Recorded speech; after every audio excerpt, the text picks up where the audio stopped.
This incredibly rare recruiting film encouraged Russian POWs to volunteer to join the Russian Liberation Army and fight for the Germans.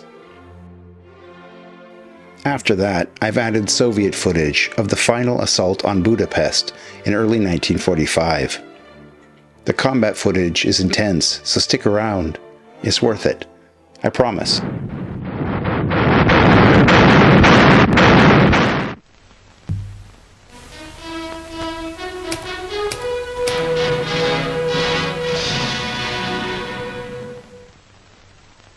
В последнее время ширится антибольшевистское движение среди русского народа. В части русской освободительной армии поступает масса заявлений с просьбой о зачислении в части РОА. На днях в одной из учебных частей РОА в присутствии почетного гостя от Верховного командования германской армии состоялся очередной выпуск курсантов.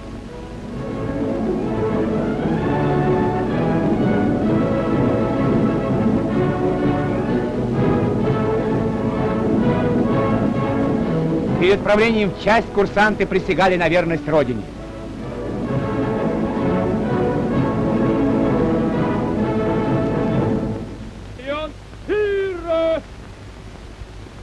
Слушайте текст присяги. Я, верный сын моей Родины, вступая добровольно в ряды русской освободительной армии, торжественно клянусь честно бороться против большевиков за благо моей Родины. В этой борьбе против общего врага на стороне германской армии и ее союзников клянусь быть верным и беспрекословно повиноваться вождю и главнокомандующему всех освободительных армий Адольфу Гитлеру. Я готов во исполнение этой клятвы не щадить себя и свою жизнь. Поздравляя с окончанием учебы, начальник курсов генерал Руа выразил в своем выступлении желание и волю русской освободительной армии. Он сказал: Главнокомандующий в Порте Адольф Гитлер! Ура! Ура! Ура!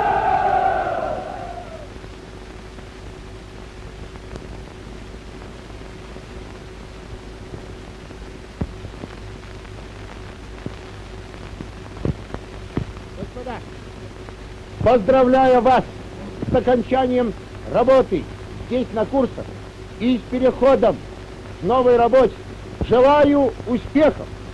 Прошу господина генерала передать генералу Кэсту, что мы, добровольцы русской освободительной армии, готовы нести нашу идею в массы, готовы на борьбу и в нужный момент с оружием в руках, готовы идти в бой на борьбу и уничтожение большевизма в союзе с немецким народом. За нерушимый союз, за победу над большевизмом. Ура!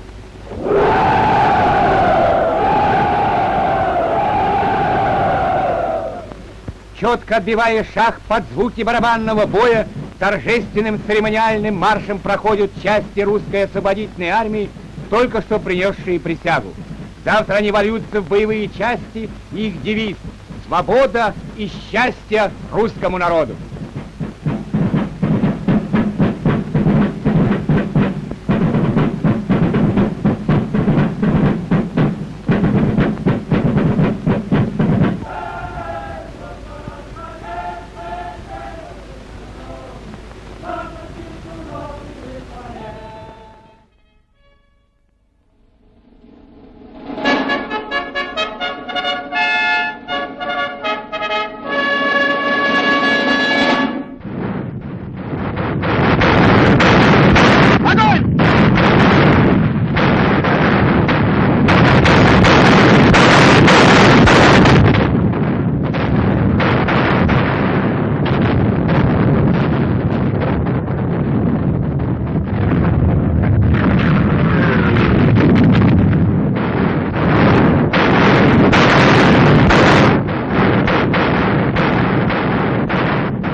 Бойцы прославленных сталинградских дивизий уже в черте города.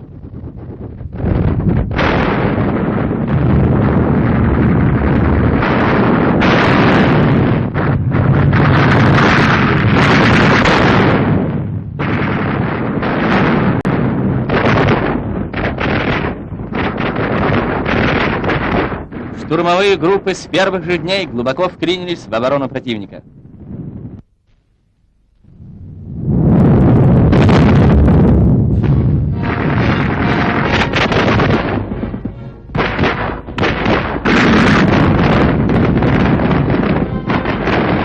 Смелый маневр бойца, автомат и граната решают успех ближнего боя.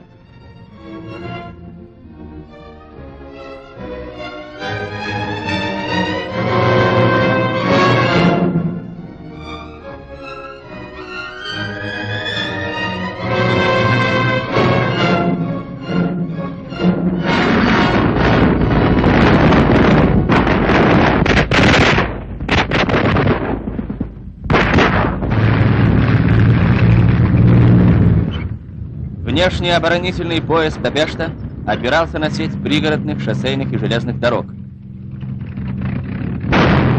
На высоких домах и колокольнях вражеские огневые точки. Эта оборона была прорвана.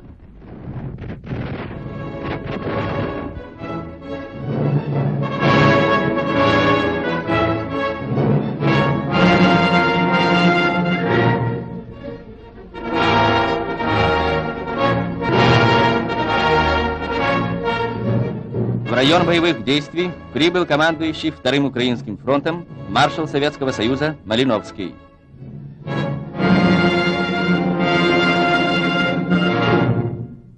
Начальник штаба фронта генерал-полковник Захаров.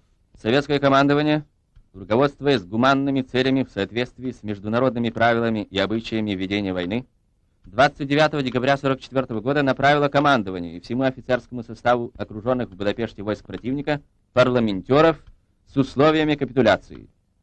Предъявляя ультиматум, советское командование хотело избежать бессмысленного кровопролития, избавить мирное население огромного города от страданий и жертв, а также предотвратить разрушение столицы Венгрии, ее исторических ценностей, памятников культуры и искусства. Немцы ответили на этот ультиматум провокационным и злодейским убийством двух советских парламентеров. Начав войну вероломным нападением на СССР, они вели ее как варвары и людоеды и кончают ее как подлые и трусливые убийцы, которым уже нечего терять.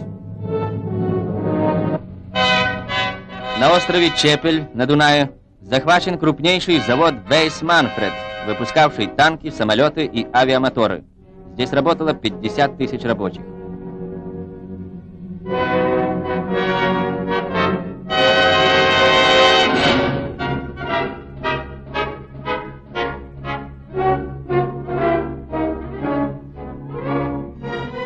В боях в районе заводов захвачены знамена 1 и 3 полков 22-й венгерской пехотной дивизии. Взяты в плен генерал-майор венгерских войск Гальоши Имре, штаб-полковник авиации Андреас Шандер, командир 10-й пехотной дивизии штаб-майор Ботент с группой венгерских офицеров. На допросе у генерала Афонина пленный генерал-лейтенант Герман Покорный рассказал о приказе немецкого командования держаться во что бы то ни стало до прибытия помощи извне. Собрав крупные силы танков и пехоты, противник предпринял ожесточенные атаки, стремясь прорваться к своей окруженной группировке. Наше командование ответило на эти атаки мощным контрударом.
Атаки немцев были отбиты.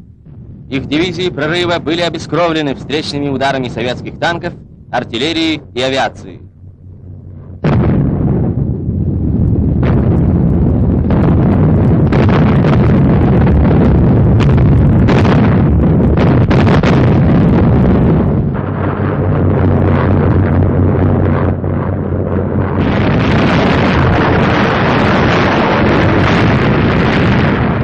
Кольцо вокруг будапештской группировки противника продолжало неумолимо сжиматься.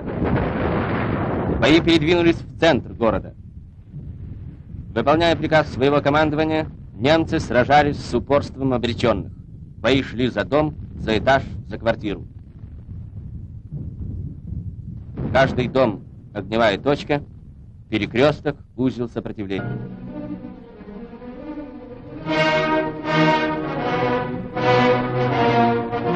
Отступая под ударами Красной Армии на западный берег Дуная, немцы поджигали жилые здания и целые кварталы.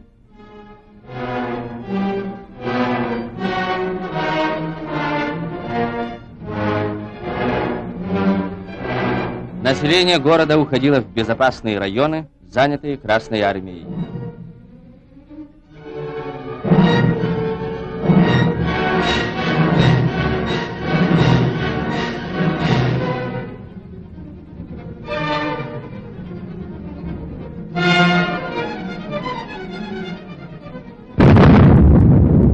Чуть только начинали оживать улицы, как с высот Буды немцы снова начинали обстрел.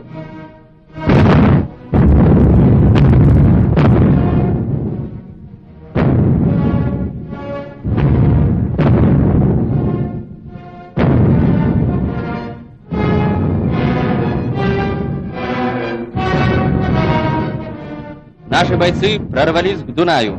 Несколько тысяч с боем захваченных кварталов, десятки тысяч домов остались позади.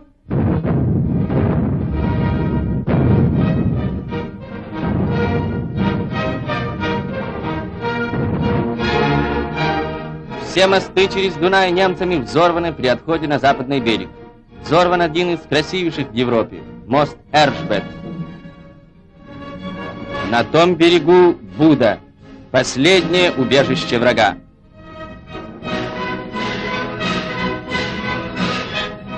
18 января восточная часть города Пешт была полностью очищена от противника. Здание парламента, Национальный музей.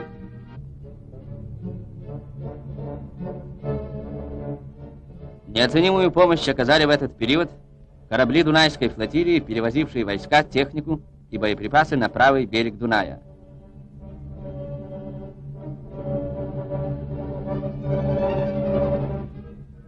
Военные моряки контр-адмирала Холостякова проявили здесь умение и выдержку в трудных условиях начавшегося ледохода.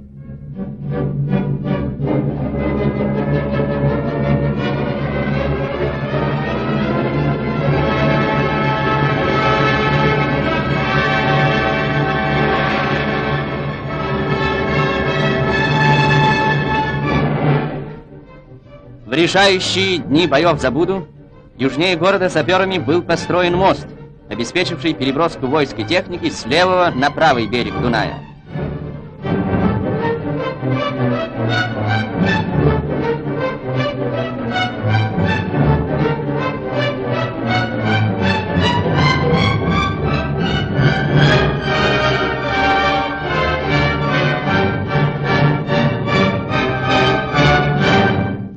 Войска генерала-лейтенанта Манагарова двинулись на штурм укреплений Буды. Войска Второго Украинского фронта при содействии войск Третьего Украинского фронта после полуторамесячной осады и упорных боев в трудных условиях большого города 13 февраля 1945 года завершили разгром окруженной группировки противников в Будапеште, тем самым полностью овладели столицей Венгрии, городом Будапешт, стратегически важным узлом обороны немцев на путях к Вене.